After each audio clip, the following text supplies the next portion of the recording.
శాసన మండలికి సంబంధించి మన ఉమ్మడి విశాఖపట్నం జిల్లాలో ఒక ఖాళీకి సంబంధించి నోటిఫికేషన్ అనేది రిలీజ్ చేయడం జరిగింది.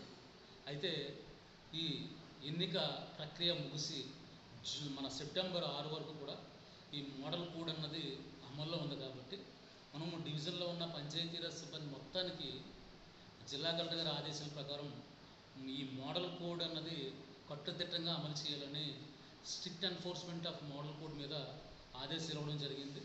ఇది పంచాయతీ కార్యదర్శులు అలాగే సచివాలయ సిబ్బంది కూడా ఎక్కడొక్కడ కోడ్ వైలేషన్ జరగకుండా చూసుకుంటున్నారు. ఇప్పటికే చాలా చోట్ల జరుగుతూ ఉంది.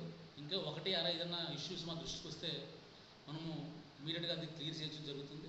సెప్టెంబర్ 6 వరకు మాత్రం మోడల్ కోడ్ అమల్లో ఉంటుంది. ఈ మోడల్ కోడ్ అమల్లో ఉన్నంత వరకు మనకి గతంలో జరిగిన పార్లమెంటు శాసనసభ ఎన్నికలకు ఎలాగైతే కోడ్ ఇంప్లిమెంట్ చేశామో అదే స్ఫూర్తితో ఇప్పుడు కూడా కోడ్ అమలు చేయడానికి చర్యలు తీసుకుంటాం.